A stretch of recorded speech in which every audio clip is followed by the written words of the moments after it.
Buena mano sa ating One Balita Pilipinas ngayong Biyernes. Huling araw na ng Brigada Eskwela bago ang pasukan sa Lunes. Makikibalita tayo sa paghahanda sa mga paaralan live. Signal number 1, nakataas ngayon sa Batanes dahil sa bagyong Esther. Ang update ihahatid mismo ng Pag-asa. Wala naman akong flood control, balik-balik ta rin mga. Sana umarap siya kanina. Patuloy ang diskusyon sa ginawang hearing ng Cayetano Block sa Senado kahapon na tinawag na gathering ng grupo ni Senate President Pro Tempore Win Gatchalian. Habang si Senator Robin Padilla, iginiit na walang issue sa kanila ni DILG Secretary John Vic Remulla sa kabila ng tulakan nila sa Senado kahapon. Sino raw bad boy, minority, majority? Wow! Wala naman. Hindi, ang sagot ko dyan, democracy. Ito po ay democracy. At ang panawagan ng isang batang lalaki na may leukemia sa Pampanga. Tulungan silang makapag-ipon ng 12 million pesos para sa kanyang pagpapagamot. Magandang taghali, Luzon, Visayas at Mindanao. Thank you for joining us. Good afternoon sa mga nanonood sa This has been my guide. Ang buting utang, kumikita sa mga utang, walang kita. Dagsana ang mga paluwas sa kanilang mga probinsya. Hola! One Balita, Pilipinas!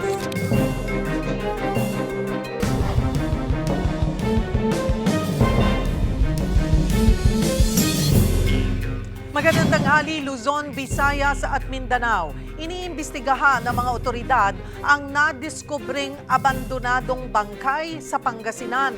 Ang pamilya ng nasawi ayaw nang ipa-autopsy ang mga labi. Para bigyan ng mukhang balita, Mobile Journal, Kayla Makantan. Isang bangkay ng lalaki ang natagpuan sa Manggahan sa Pangasinan.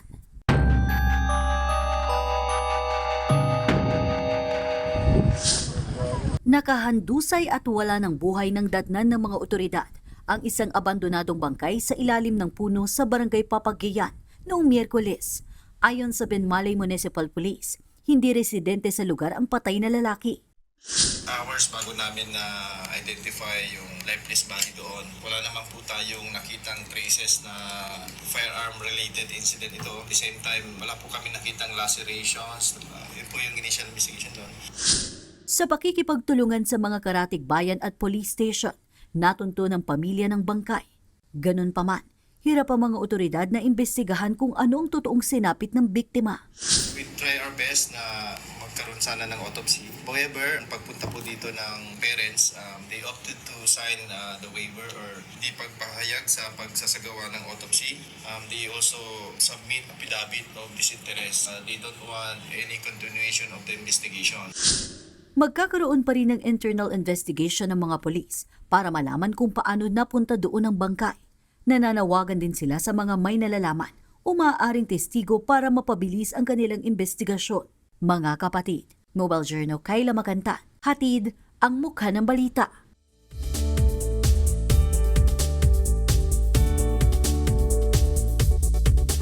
Pasukan na sa Lunes. Handa na ba ang gamit ng mga anak ninyo sa eskwela? Sa Baclaran, hindi raw tataas ang presyo ng school supplies. Para bigyan ng mukhang balita, Mobile Journal, Francis Rivera. Gaya sa Divisoria, kung nais makamura, puntahan din ng mga mamimili ang Baclaran, lalo na ngayong nalalapit ang balik eskwela. Tapat lang ng simbahan dito sa Baclaran ang tindahan ng school supplies na ito. Ang presyo ng mga benta nila, sa notebook, 10 pesos ang isa habang 150 pesos naman ang isang bundle, 10 piraso na yan. Sa lapis, 150 pesos ang isang box at 10 to 15 pesos naman kada piraso depende raw sa size ng lapis. 220 pesos naman ang isang box ng ballpen habang 10 pesos naman ang isa niyan. 65 pesos sa bawat yellow pad paper habang 30 pesos per piece ang intermediate. Ang bundle niyan nasa 330 pesos. 100 pesos isa naman ang plastic envelopes at 15 to 25 pesos naman ang presyohan sa mga ID lace. Marami ring bilihan ng school uniform. Nasa 160 to 200 pesos ang polo depende sa size. 230 to 250 naman para sa slacks. Kung isang set ang kukunin, papalo yan ng 390 to 400 pesos. Sa pangbabae naman, nasa 150 to 160 ang blouse, habang nasa 220 to 230 naman ang palda. Ang isang set niyan, 370 to 400 pesos din. Meron din naman per piraso ng sando, 75 to 80 pesos, habang 90 to 120 pesos naman ang t-shirt, depende rin daw sa size. Sabi ng mga nagtitinda rito, bahagya pa nilang binababaan ng presyo. Yun nga lang, matumal pa rin ang mga namimili. Ay ko na kung dumugin kami dyan. Kagaya ngayon, Merkulis na. Wala rin namimili. Hindi kami matataas. Kawa naman yung mamimili. Medyo matumal-tumal. Hindi siya kagaya nung dati na yung mga nakarang taon mas maganda-ganda. Siguro dahil apektado na rin ngayon sa mga nangyayari. Kung tutusin po, dapat ngayon ganitong mga petsa mabili na yung 1 week before Pasko. Siguro baka mga Sabado-Linggo, baka sakali po. Sa ngayon, ito lang ang matitiyak nila. Hindi sila magtataas ng presyo. Mga kapatid, Mobile Journal Francis Rivera po, hatid ang mukha ng balita. Huling araw na ng Brigada Eskwela kaya nagbayanihan na ang mga guro pati mga magulang para matiyak ang kahandaan sa pagbabalik eskwela ng mga estudyante sa Lunes.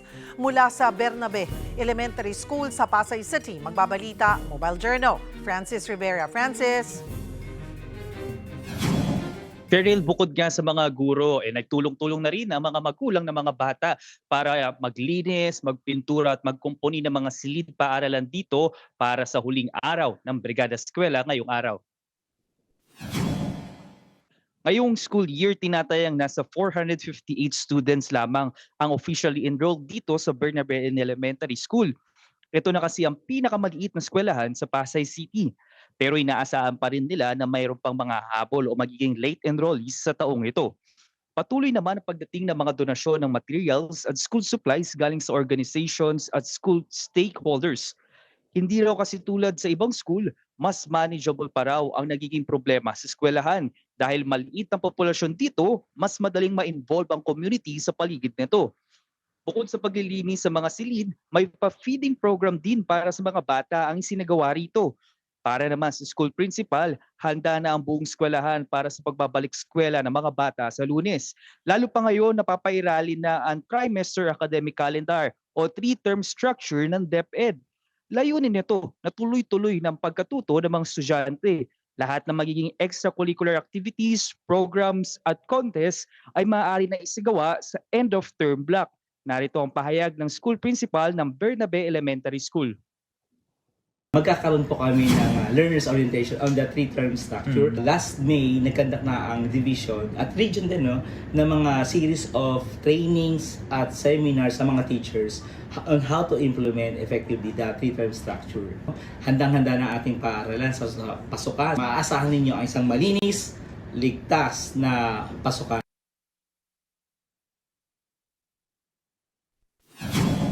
Cheryl, andito tayo sa isang floor kung saan nga kita pa nga natin dito. Actually, basa pa to. At mamasa-masa pa yung mga pintura at yung mga magulang naman, yung mga volunteer kasi ngayon nagsasagawa ng programa sa baba bilang pagsasara o bilang huling araw nga nitong Brigada Eskwela. Pero magpapatuloy daw sila buong araw ngayong Biyernes at magpukumpuni, magpipintura para sa paghahanda nila sa darating na Lunes, unang araw ng pasukan.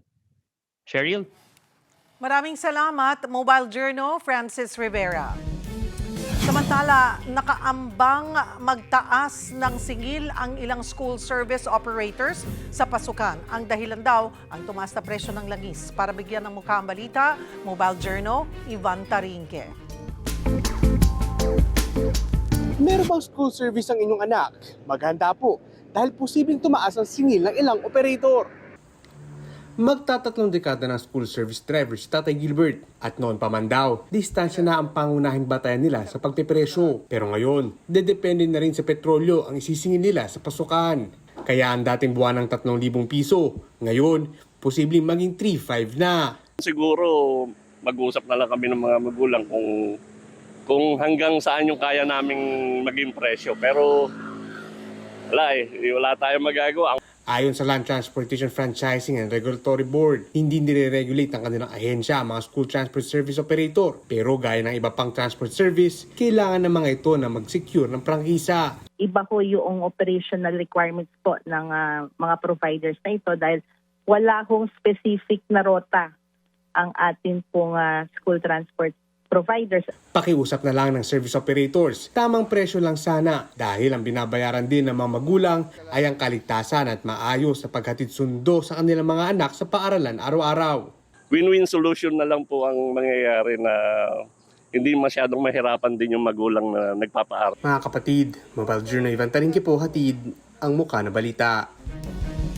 Samantala, nabuong bagyo ang sama ng panahon na binabantayan sa hilaga ng Batanes. Pinangalanan nitong bagyong Esther. Para sa update, magkakausap natin si Pag-asa Weather Specialist, John Manalo. Magandang tanghali sa iyo, John. Magandang tanghali din po, Miss Cheryl, at ganoon din sa ating mga taga-subaybay. Ano ang update sa bagyong Esther? Huli po nating namataan itong si Bagyong Esther sa layong 230 kilometers north-northwest ng Itbayat, Batanes. Patuloy po ito na kumikilos pa hilagang silangan. Actually, ngayong 10 a.m. ng umaga ay naglandfall na po ito sa southwestern coast ng bansang Taiwan. At magpapatuloy po ito na kumilos papalabas ng papalayo sa ating bansa at posible na bukas ng madaling araw o umaga ay lalabas na ito ng Philippine Area of Responsibility. Meron pa ba itong direktang epekto sa ating magiging panahon? Sa kasalukuyan po, yung pinakadirektang epekto niya ay dito po sa probinsya ng Batanes. Nakataas na po ang sa signal number 1 yung ating warning dito. Okay. Nandoon din ba yung ma-enhance ba nito yung ating hanging habagat, southwest monsoon? Actually, ito pong system na ito, na bago pa siya maging bagyo, nung low pressure area pa lang ito, ang naging pinaka-epekto po niya ay hilahin yung moisture. Kaya kung mapapansin po natin, hindi ganun kalakas yung hanging habagat at yung mga pag-ulan. Dahil po na pupunta yung moisture o yung mga kaulapan dito sa system na ito. At sa kasalukuyan po, ang pinaka nagiging epekto na lang po niya sa southwest monsoon o sa habagat ay yung medyo may mga pag-ulan dito sa western section ng northern and central Luzon. Ano pa ang ating aasahan? May binabantayan bang posibleng mamuong sama ng panahon ang Pag-asa? May nakikita po tayo na kaulapan dito sa far eastern part ng Mindanao, sa bandang Pacific Ocean. May kalayuan po ito, pero hindi naman po natin ito nakikita na magiging isang low pressure area o bagyo, at hindi rin po natin nakikita na ito ay makaka-apekto sa mga susunod na araw o sa anumang parte ng ating bansa. Anong maaasahan nating panahon in the next few days, ngayong weekend at sa pagbubukas ulit ng pasukan? Opo, good news po, no? Kahit na kahapon ay nag-release na tayo ng pag-asa ng rainy season na, dahil na-meet na yung criteria na ating kailangan para mag-onset ng rainy season, ay yung magiging maulan o maulap ay limitado na lamang po. Sa ngayon ay medyo may kataasan pa rin yung chance ng pag-ulan, pero bukas po ay mababawasan na ito, lalo na po by Sunday and Monday. Ibig sabihin ay magiging mababa po yung chance ng mga pag-ulan. Ang posible lamang ay yung mga localized thunderstorms o yung mga panandaliang pag-ulan, at hindi naman po natin nakikita ito na magdadala ng mga malawakang mga pagbaha at landslide. Alright, maraming salamat for the update, Pag-asa Weather Specialist, John Manalo. Susunod, pagdinig ng Blue Ribbon Committee na pinangungunahan naman ni Senator Erwin Tulfo sa Lunes, matutuloy kaya? Mga issues sa sitwasyon ng Senado ngayon pag-uusapan. Yan at iba pa sa pagbabalik ng One Balita, Pilipinas.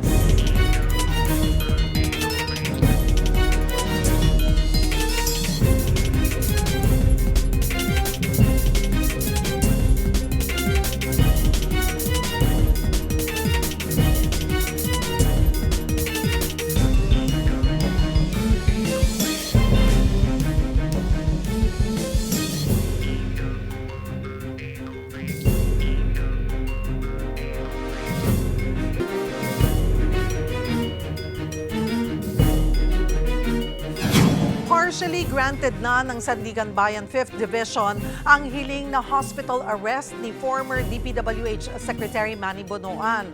Pero imbes na sa The Medical City, gaya ng una niyang hiniling, dapat daw sa PNP General Hospital sa Camp Crame i-detain si Bonoan.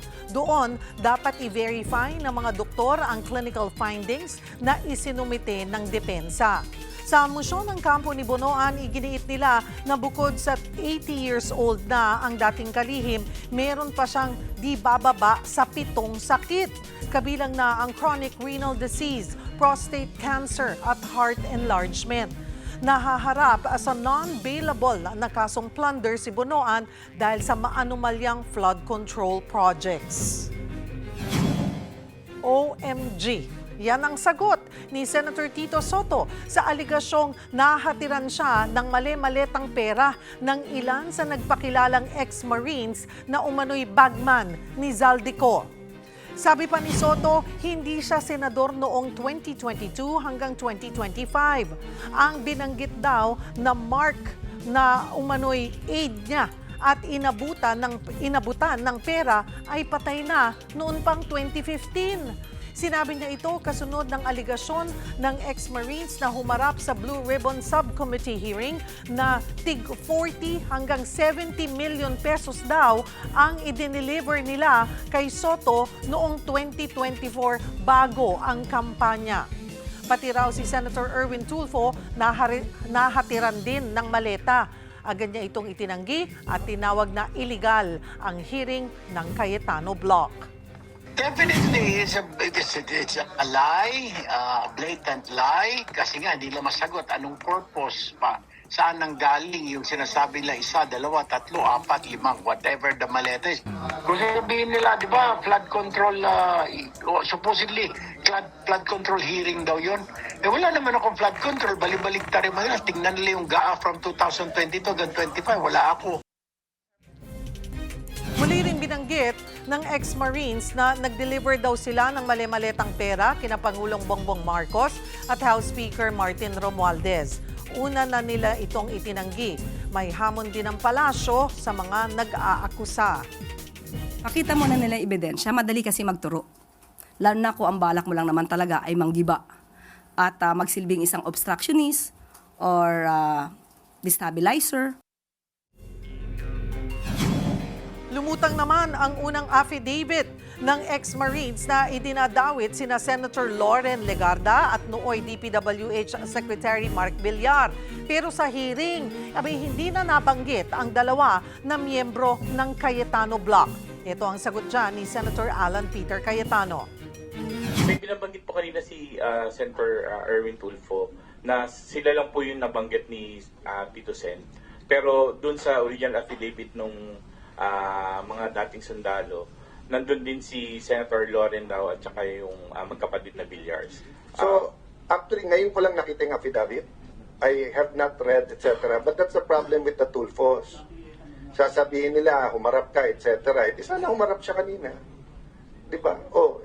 Yung 18, harapin niya sa susunod na hearing. Bakit ako magtatanong nun? Hindi ko naman nabasa yung unang affidavit eh.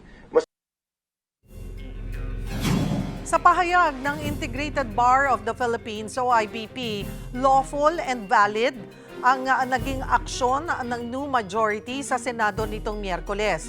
Ayon sa kanila, base rin sa kaso ng Avellino versus Cuenco, sapat ang bilang na ito para sa parliamentary business. Ito ang dahilan kaya opisyal at may bisa ang pagkakahalal kay Senator Win Gatchalian bilang Senate President pro tempore. At legal din ang pagbakante sa lahat ng mga lehislatibong komite ng Senado.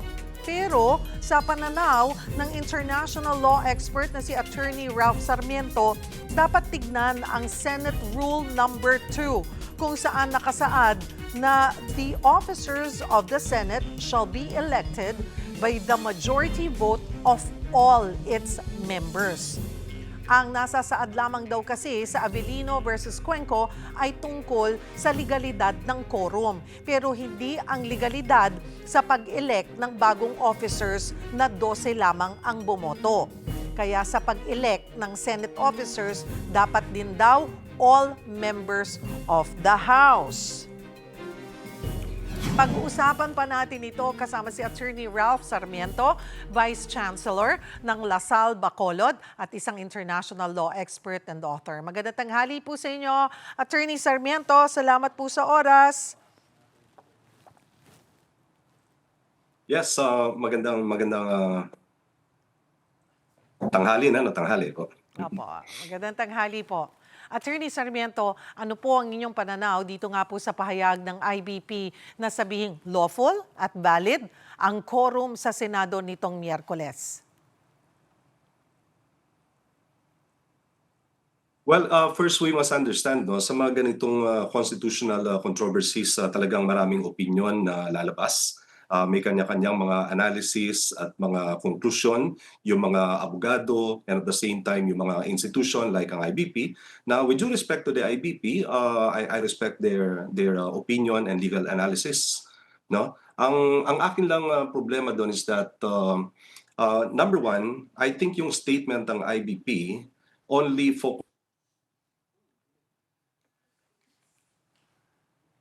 focuses on the question about quorum, so requirement on the elections.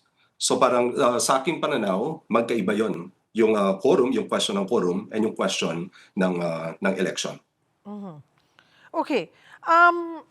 So nakatuon lamang po ang pahayag ng IBP doon sa Avellino versus Cuenco case. Sa tingin niyo po ba dapat din na sinilip nga ng IBP yung House Rules ng Senado patungkol sa pag-elect ng Senate officers?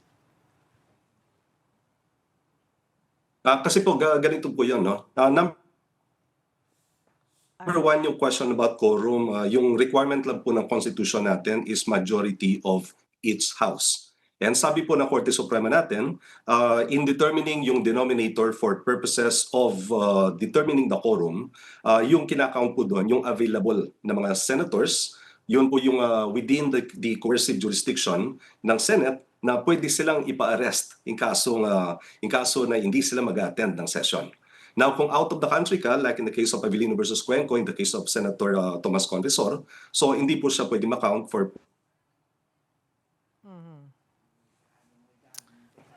Alright. Attorney Sarmiento, babalikan purposes po of namin. determining quorum. Kaya lang po, Correct. then, in Article 6, Section 16, na Okay, Attorney Sarmiento, ayusin lamang po natin ang aming linya ng komunikasyon sa inyo dahil putol-putol para din po mas madali at mas maintindihan ng ating mga kapatid ang ating pong dinidiscuss about yung legalidad ng quorum sa Senado.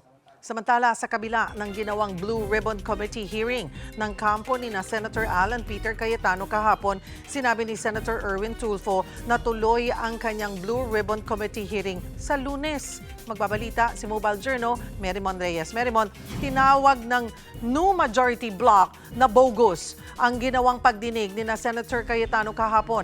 Ano raw ang tamang termino sa ginawa nila? Ibig sabihin ba ay walang legal na bisa yung mga naging testimonya na nagpakilalang ex-Marines? Sherry, lang nasabi ng Cayetano-led bloc nila Senator Alan Peter Cayetano, lehitimo. Actually, itong pagdinig na ginawa nila na isinulong pa rin nila kahit sinabi ni Senator Tulfo na sa Monday next week pagagawin talaga ang pagdinig ng Blue Ribbon Committee ay kasunod ng hindi nila pagkilala sa naging power shifting o yung pagpapalit ng Senate President pro tempore, si Senator Sherwin Gatchalian ang naluklok doon at hindi nila sinunod. Kumbaga nagkakaroon ng resistance Ito yung nakikitang stalemate na ipinagpatuloy nila ito at sabi ni Senator Cayetano, ipapasok daw nila sa official records ng Senado yung ginawang hearing. Pero para maging malinaw din sa mga kapatid natin, nung nandoon tayo, yung ginawa nilang pagdinig, walang staff mula sa Senate Secretariat o kaya naman sa BROOM. Ito yung mga responsable sa pagta-transcribe, yung mga pagre-record ng ginagawang pagdinig sa Senado. Pero ang present nung mga oras na yon ay mga staff nitong mga senador. Pero yun nga, Cheryl, pahirap pang makita dahil nga hindi nila kinikilala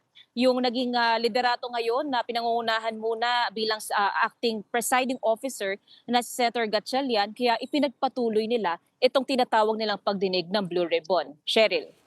Idinawit mismo ng nagpakilalang ex-Marine sina Senator Tito Soto at Senator Erwin Tulfo sa umano'y tumanggap ng maletang pera. Paano nila sinasagot ang epekto nito sa kredibilidad ng gagawin naman nilang investigasyon sa Lunes?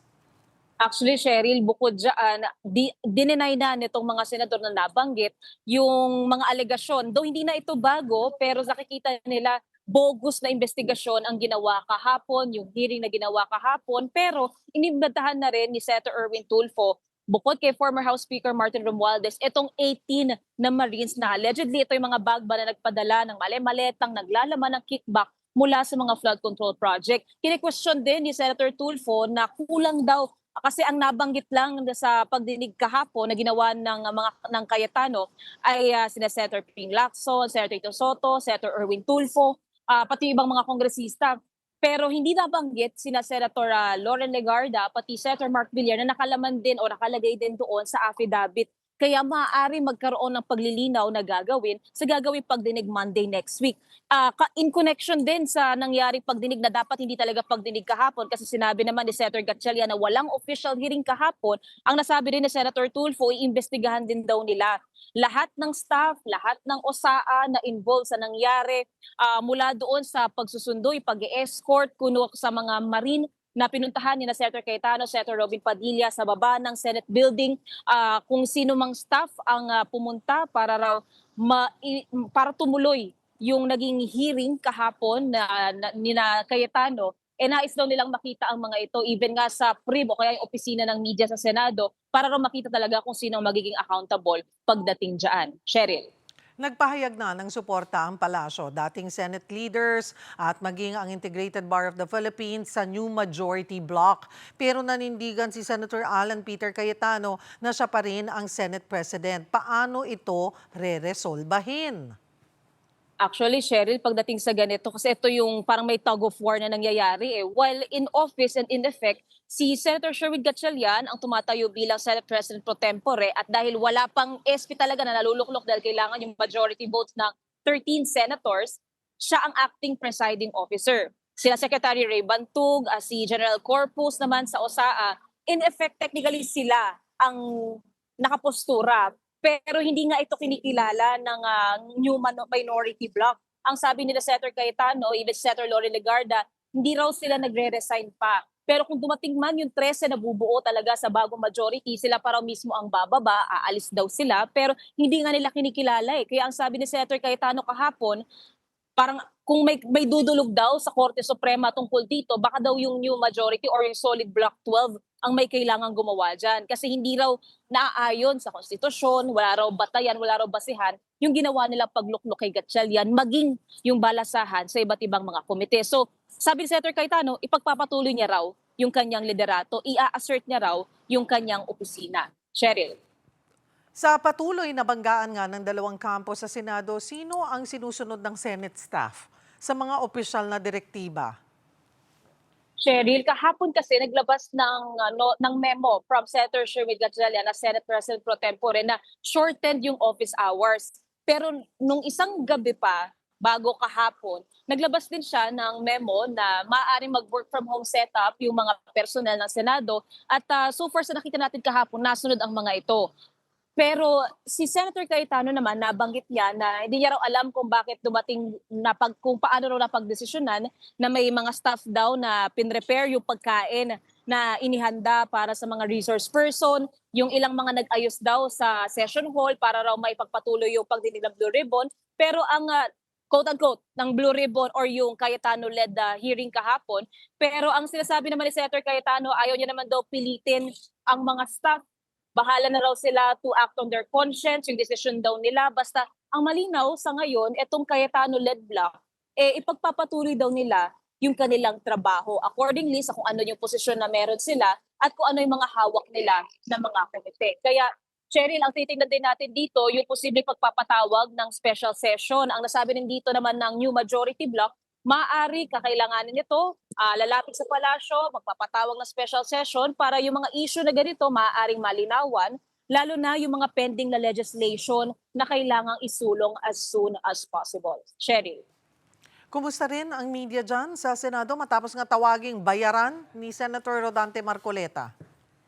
Nako, Cheryl, humingi naman ng pasensya, humingi ng dispensa itong si Senator Marcoleta, maging si Senator Alan Peter Cayetano. Pero nasabi na kasi ang nasabi, nagawa na ang nagawa, at naglabas na rin naman ng statement kaming nasa Senate media, at ipagpapatuloy naman namin ang ating trabaho dito. Lalo't marami pa ang mga maaaring mangyari sa mga susunod na linggo. Kasi sabi ni Senator Alan, yung struggle daw na nangyayari kahapon, hindi lang daw yun kahapon. Maaaring magpatuloy pa raw ito sa mga susunod na linggo. Kaya Cheryl, bantay sa lakay pa rin talaga tayo. Maraming salamat, Mobile Journal, Marymon Reyes. Kapag may bagyo, lindol, kalamidad, madalas ang naririnig natin maganda ng flashlight, pagkain, mag-charge ng power bank. Pero may isang bagay na madalas nakakalimutan at kung wala ka nito, hindi ka makakasurvive. Kung ano yan, pag-usapan natin to. Hi there, this is Chinkitan, your pambansang wealth coach. Nako, ang pinakamahalagang ipaghanda, hindi flashlight, hindi pagkain, hindi power bank, kundi financial preparation. Aminin mo natin, kapag may emergency, kung wala tayong pera, nako, maniwala kayo, hindi ka makakagalaw. Kahit na minsan may ATM machine ka kung hindi naman magamit, wala rin. Kaya kailangan po natin ng cash. Kaya ang napakahalaga po ng tinatawag na financial readiness. Kaya ang unang kailangan magkaroon is what we call as emergency fund. Ito ang pinaka-importante. Magkaroon tayo ng pondo just in case na magkaroon ng kalamidad. Meron tayong pera na itatawid tayo ng at least isang buwan man lang. Pag may isang buwan, gawin nating 3 buwan. Pag 3 buwan, gawin nating 6 na buwan. Just in case kung may mangyari, pwede tayong matawid na hindi natin kailangan mangutang. Pangalawa, emergency cash sa bahay. Kapag may kalamidad, pwede rin mawalan ng kuryente or internet. Kapag offline ng systems, di ba? Mahirap mag-withdraw at di natin pwede gamitin ng digital payment or di kinatawag na credit card. Kaya importante po, may nakatabi tayong emergency cash nasa bahay. Pero secure dapat, ha? At pangatlo, yung tinatawag natin ng mga backup documents. I-secure din natin yung mga IDs, birth certificate, insurance paper, bank details. Kung mabaha man, meron tayong tinatawag na waterproof envelope at digital backup. Kasi hindi natin malalaman. At susunod, alam mo ang pinakamahalaga, kailangan meron tayong backup income. Oo, just in case, kung mawala ang pinakaunang work natin, meron tayong sideline, freelance work, extra source of income kung posible. Alam mo, ang kalamidad hindi natin maaasahan kung kailan darating. Pero pag tayo po ay naghanda, kahit dumating ang kalamidad, hindi masisira ang ating seguridad. Tatandaan, financial preparedness is part of survival. Hindi ito pagiging negative, ito po ay pagiging responsable.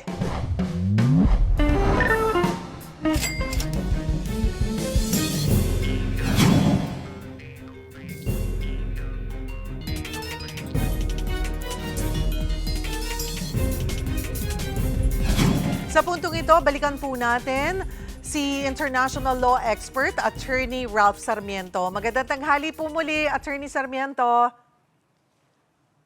Yes, magandang hali. And sorry Michelle, nag-brown out sa loob. Ay, ayan po. Pero mas maayos na po yung ating signal. Okay. Attorney Sarmiento, sabi nyo nga po ay maraming interpretasyon. Iba't iba talaga ang magiging interpretasyon. Mayroong mga nagkakahawig, mayroong salungat talaga ang kanilang interpretasyon. Pero sabi nyo nga rin po ay inirerespeto nyo yung opinion, itong inilabas na statement ng IBP. Pero saan kayo nagkakaiba ng opinion? Ano po ang inyong ipinupunto?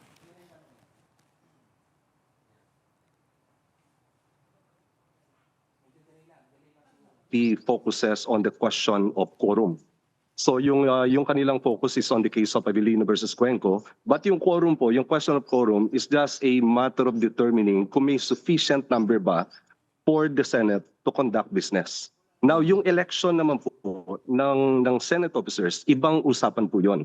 Now, for purposes of quorum, yung Constitution po na is very, it only requires a simple majority na majority of each house. And indeed, that was explained by the Supreme Court in Avellino versus Cuenco na basta sinabi mong majority of each house, it doesn't mean the entirety of the membership.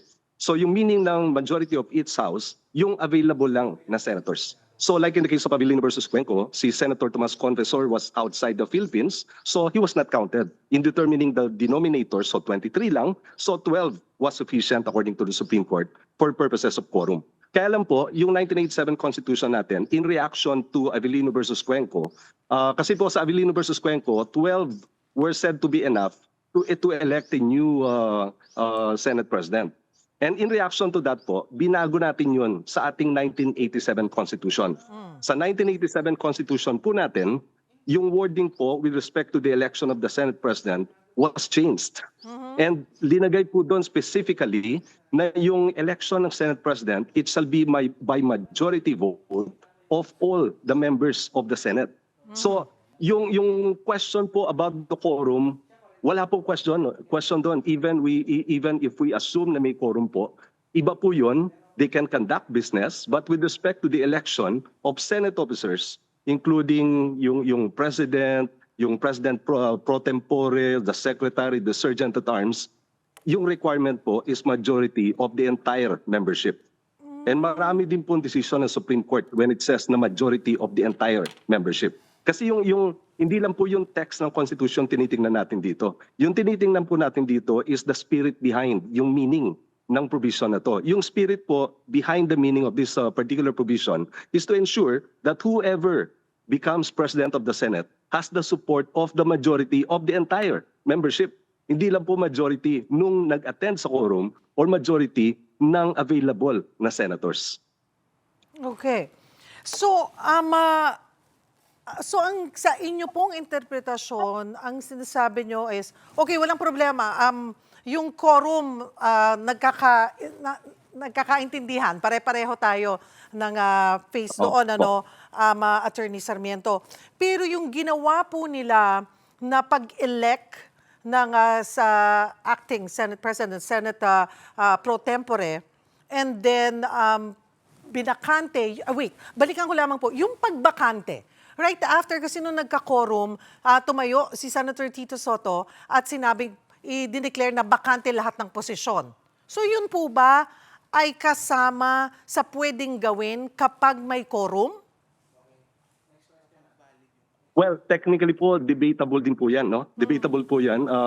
It will still depend on whether that is allowed sa mga specific rules ng ating Senado. Basta ang importante lang po, if ano po yung purpose nung vacation, declaring several positions in the Senate vacant, ang purpose po nun is the election of new officers. So hindi po clear doon as to whether these seats can be vacated, but for purposes of election, yun po yung klaro doon. So for purposes of election, it has to be majority vote of all the members. Okay. Sige nga po, paintindin nyo pa sa amin, Attorney Sarmiento. Yung Opo. ibig sabihin, nalilito rin kasi yung majority of the House versus majority of all members of the House.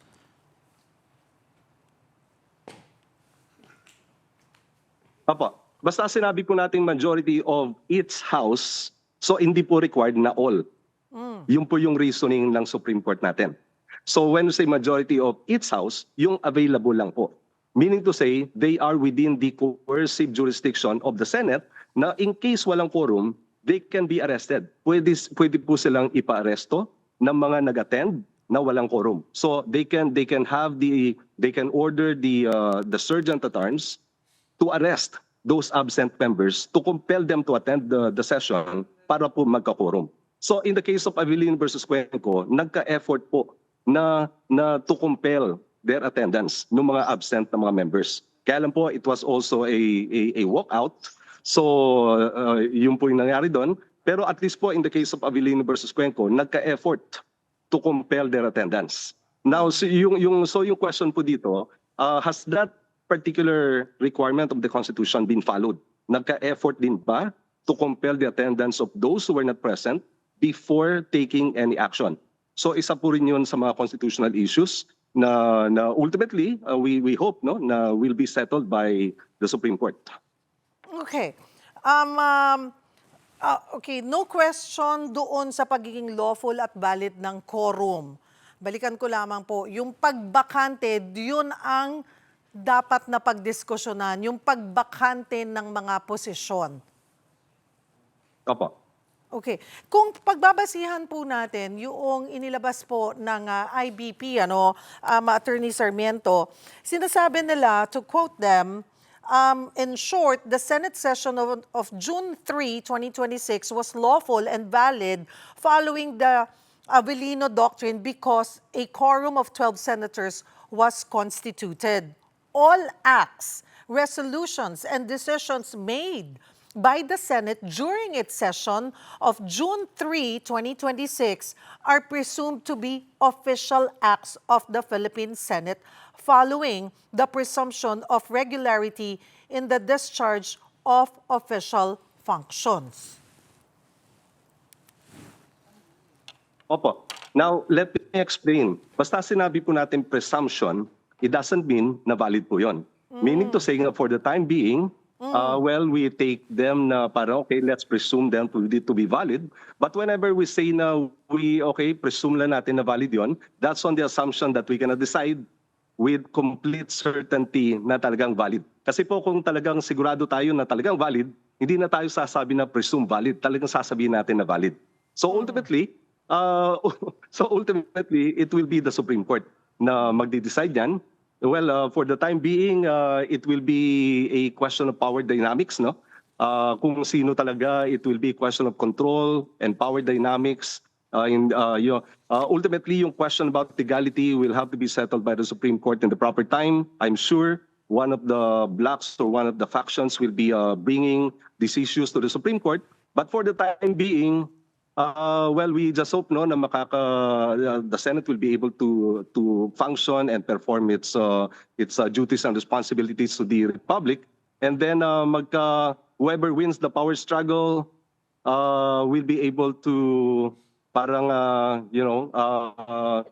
take the Senate moving forward to perform its functions.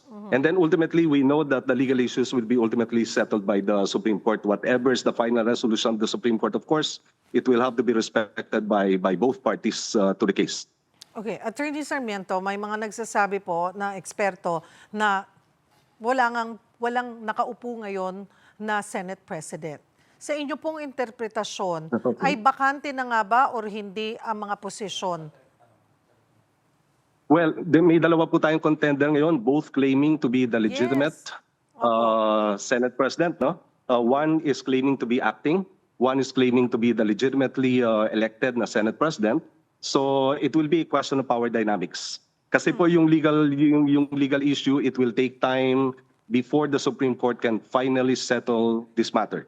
So in the meantime, hostage tayo sa power dynamics in the Senate. So this is not only a question of legality, kasi kahit na magdebate tayo sa legality, but ultimately, it will be a question of power dynamics, kung sino talaga makakagain ng upper hand ng control sa Senate. And then ultimately, hintayin natin yung Supreme Court, which will be it's the ultimate and final arbiter of the meaning of the Constitution. So it will give its final interpretation for all our guidance. So ultimately, Supreme Court will say kung sino yung tama, sino yung hindi. So in the meantime, we're hostage to the fact na in the meantime, this will all just be a matter of power dynamics. So Attorney Sarmiento, kung pareho nga pong kampo ang nagsasabi na kiniklaim nila na pareho silang tama, at ang final decision ay depende po sa magiging desisyon ng Korte Suprema, ay sino po ang dapat lumapit sa Korte Suprema para questionin ito kung sino ang tama sa kanilang dalawa? Actually, either party po na actually can bring the matter to the Supreme Court. Kung wala pong gusto sa kanilang dalawa? Kung wala pong pupunta sa Supreme Court, then it will just be decided based on power dynamics. It will be a question of control. Kung sino talaga ang makakakommand ng control ng Senate. Sino ang, who gets the upper hand, sino makakahawak ng gavel, sino makakahawak ng podium ng presiding officer. And then ultimately, but this very sad on the part of the Philippines na ganito yung nangyayari. Well, we just hope na this will be resolved, no? And ultimately, yung intention ng natin, let's say for example, 13 votes to elect a Senate President. If they're equally divided, well, ultimately, we hope na there would be negotiations, alliances, and ultimately, they will realize that they're supposed to be statesmen and not mere politicians. So they should be acting for the, for the best interest of the people and the republic. And they have to go beyond their personal interest in this particular matter.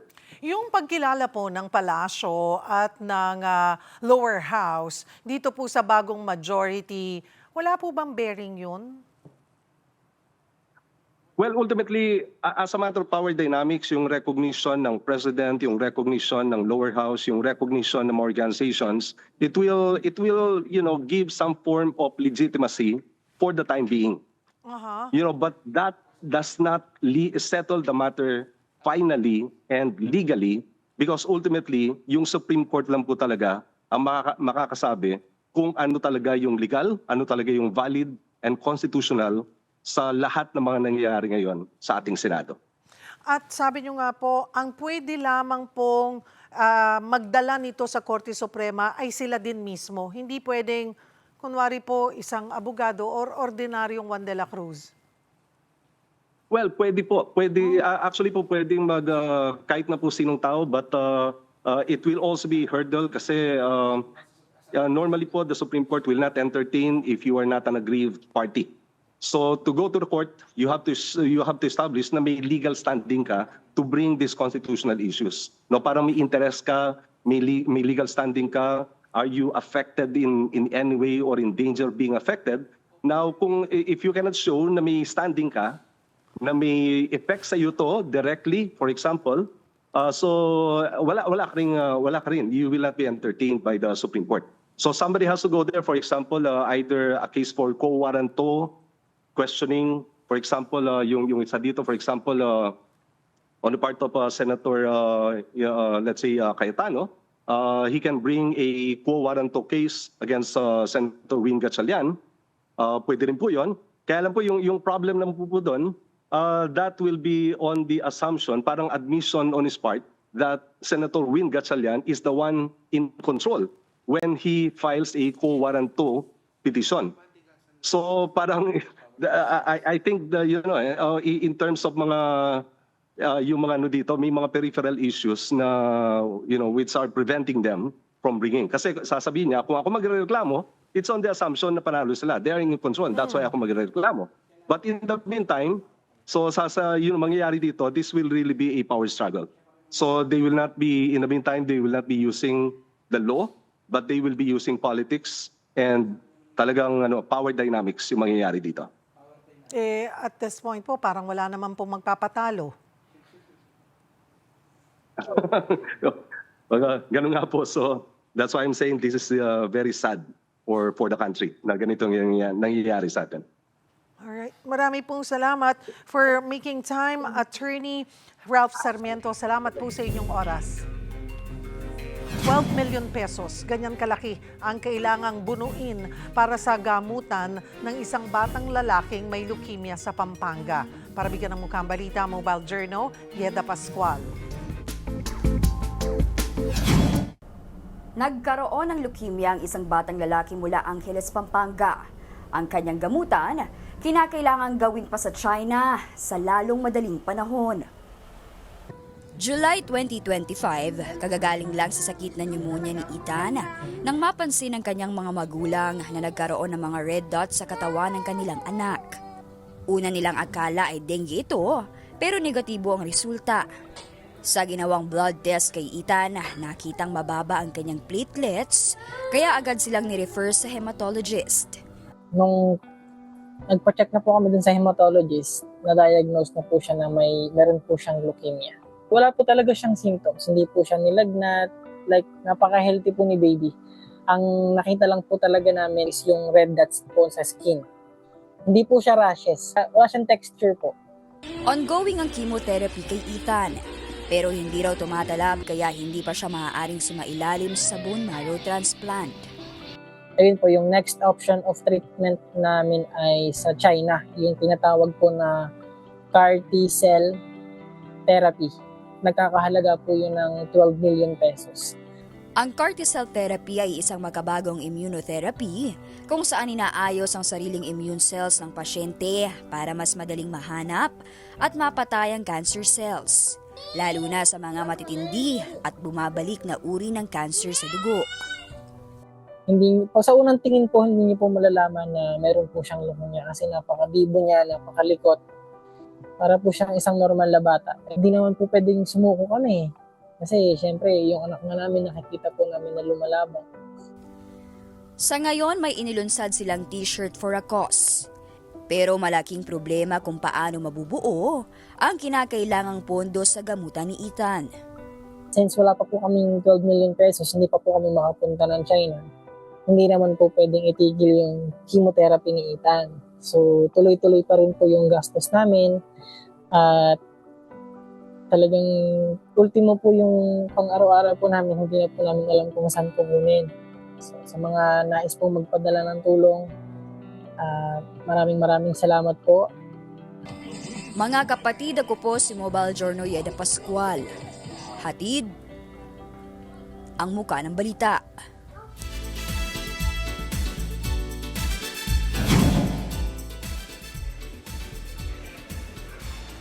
Hola mga kapatid, nandito tayo ngayon sa Fairview kung saan binisita natin ang set ng My Best Friend Eman. Marami kasing developments pagdating sa ating primetime lineup. Pero pag-usapan muna natin ang mga nangyari kahapon. Dahil pagkatapos, sabi nga ni Senator Robin Padilla, hindi raw siya bad boy sa Senado, pero ang bad boy sa big screen na si Binoy ay pumunta po sa kanyang special preview para sa bago niyang pelikulang Bad Boy 3. Nako, sariwain natin ang mga kaganapan with Senator Robin Padilla sa report na ito.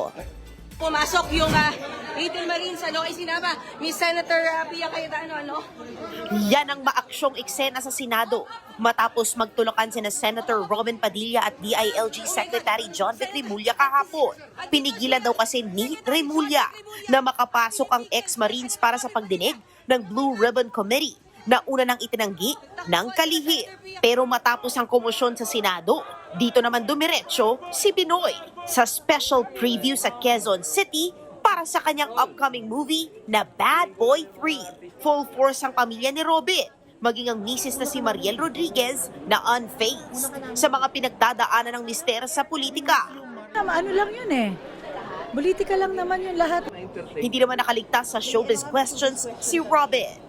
Sino raw bad boy, minority, majority? Wow! Wala naman. Hindi, ang sagot ko dyan, democracy. Ito po ay democracy. Sa issue naman sa kanila ni DILG Secretary John Vic Remulla. Kaming dalawa, maximum tolerance naman kaming dalawa. Oo, kasi parehas lang kami na may trabaho siya, may trabaho ko. Ang mainam doon, nakita ng tao, wala naman nagbuhat ng kamay. Nilinaw niya rin ang komosyon sa Senado. No bad blood daw si Robin kay DILG Secretary Remulla. Wala naman kaming personal na away. Tagahanga ako, nung siya ay governor, lagi ako sa Cavite dahil maraming pinatatayong ospital. Walang bad blood, natural lang yun. Siguro ganun din naman pakiramdam ni Secretary. Ganun talaga, meron siyang pinaglalaban, meron din akong pinaglalaban. Ang importante, walang nagbuhat ng kamay.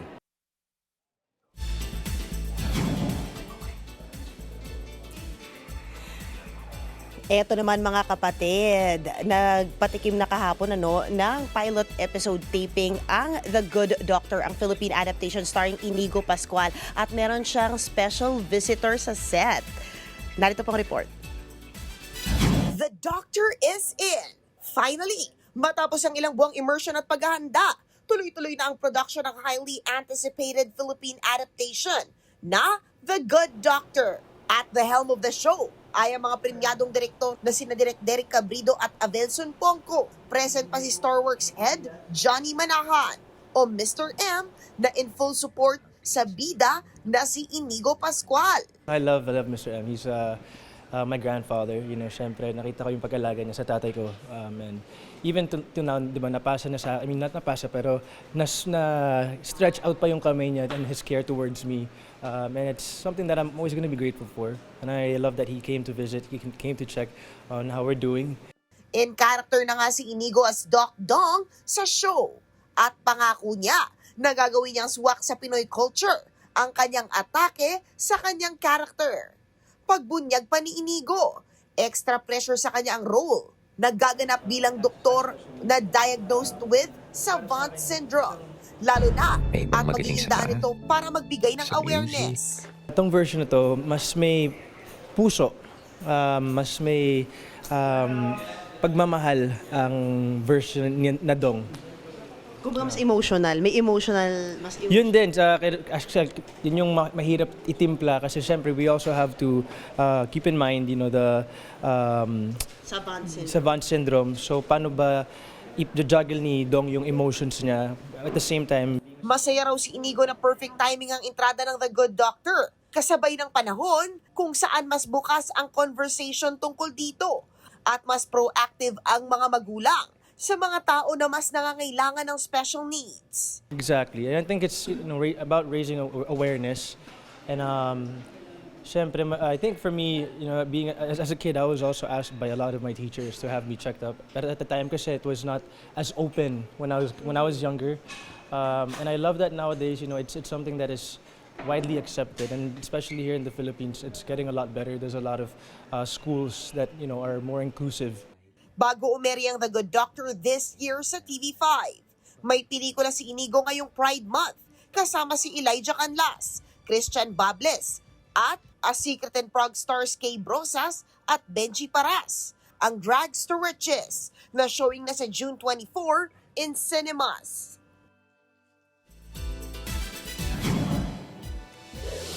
Mga kapatid, yan muna ang latest sa showbiz. Back to you, Cheryl. Happy Friday. Happy Friday. Thank you, MJ. At yan po ang mga bumabanderang balita at public service sa inyong tunay nakasalo sa tanghali. Saluhan niyo po kami ulit sa Lunes dito sa Balita Magpapabusog sa inyong kaalaman. Ako po si Cheryl Cosim. Kami ang inyong kapatid sa public service. 1PH, teleserbisyo para sa Pilipino.